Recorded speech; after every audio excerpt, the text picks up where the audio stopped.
and welcome to yet another edition of askmzjudz. As usual, I hope you're keeping well and enjoying life as God gives it.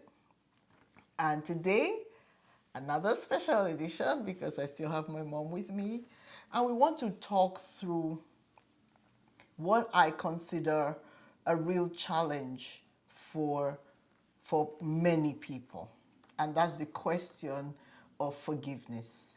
How do you forgive people who've hurt you or offended you? I'm glad that my mom is here to help us walk through this because really that's my experience of her life. She has time and time again forgiven people who intentionally, on purpose, hurt her or her children. So we want to find out from you, Mommy.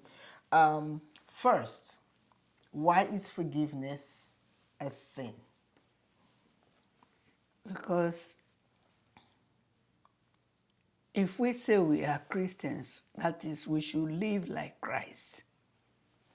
And He has asked us to forgive. When He taught us to pray in Matthew 6,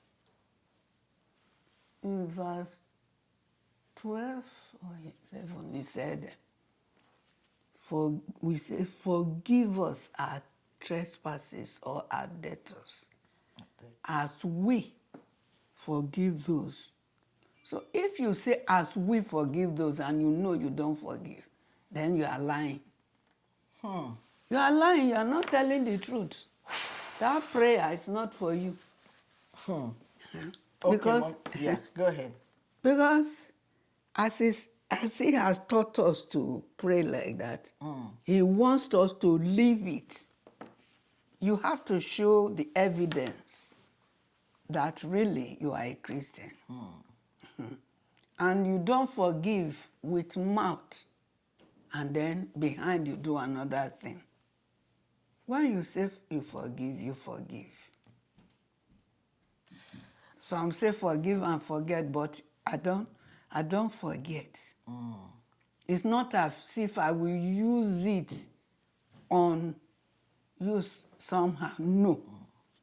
But there is nowhere in the world where you see person gather all problems and throw them in a pit.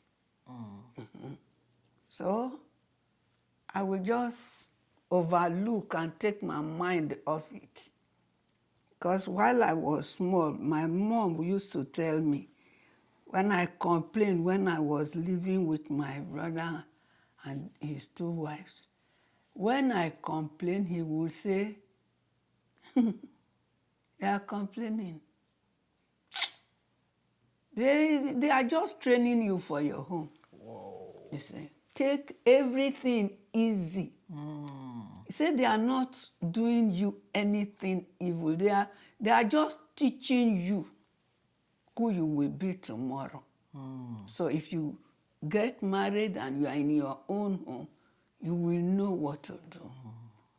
It will help you. Don't be annoyed at all. Oh, wow. At all. Take it that it's a part of life. Be strong and do whatever they ask you to do. But nobody will send you to go and steal it, then you steal. I say, yeah. Nobody will say, go and meet men, then you go. Then I say, okay. But every other message, every other thing, do them. Take it as if you are alone in the house. You are not with anybody. Do everything that you need to do. And that was how I grew up. So essentially, your mother taught you how to look for the benefits of difficult situations. Yes. So instead of feeling that you were being oppressed, she was like, never mind, they're making you stronger. Yes. It's beginning to add up. And the reason it's beginning to add up, Mommy, you know that I was very frustrated as a young girl when a particular person who will remain nameless went out of his way to really do you hurt, you and your children. And even when he plotted against you, framed you, got the people who he framed to go and report to go and Report me. essentially go and tell your church that you're a bad person. Yes. And they came and they were reporting to you and they didn't even know you. They were reporting you to you. You knew this person and you still forgave him. It didn't make sense, because for me, that is intentional wickedness. How do you forgive that? You know why I forgave? Why? Because Apostle Paul in Romans, he say, even if your enemy is hungry, give him food. So you will be heaping coal of fire on his head. And I don't just hear these things. I do them. I put them into practice. I don't care. So that was one of the foundations that God laid for me, that I should forgive. And as God will have it, they don't stay long in my mind. If I discuss the matter with the person, I just finish. Even sometimes when I don't have opportunity to discuss it with the person, or the person thinks she is clever or he is clever, I just laugh. I say, look at you. You are just heaping up problem and trouble for yourself, because they backfire. Yeah. They definitely backfire. There was a day he confessed to me that this word, now wow, are you again? Now run, come it. Really?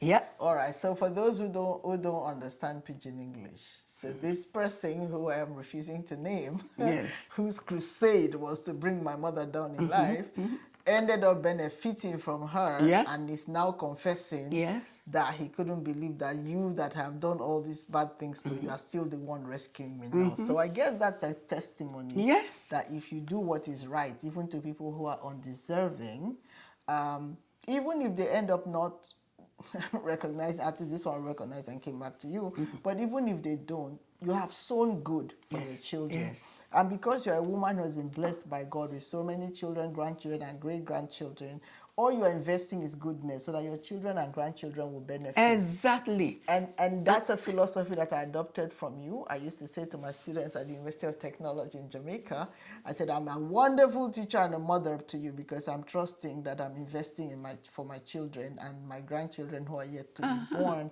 So if we learn to be good, to forgive those who offend us. I'm glad you also made the point that you didn't forget, because you don't kind of open yourself up to the same person to continue to take advantage of you, but you do let it go, because that is what God says we should do. Yes. And Jesus says if we love one another, then people would know that we are his followers.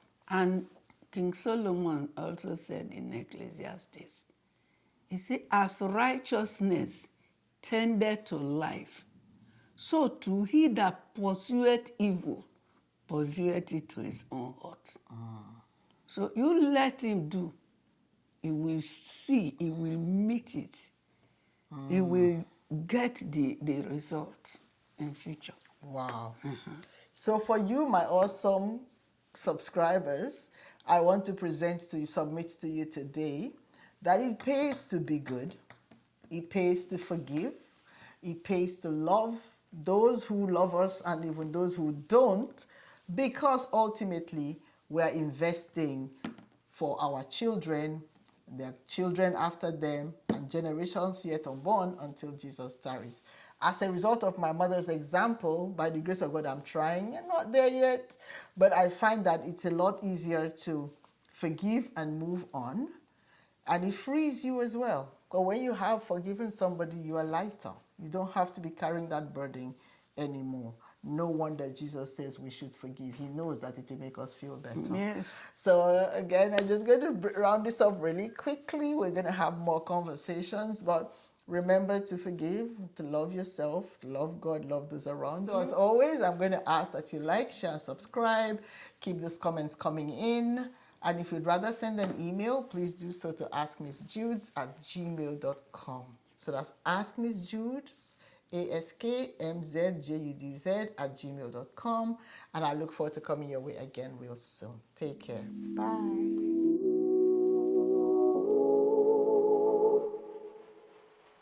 That's it. Hi, and welcome to yet another edition of Ask Miss Judz. Again, today I have my mom with me, and we want to talk about, and Granny just yawned. I should have left it in there.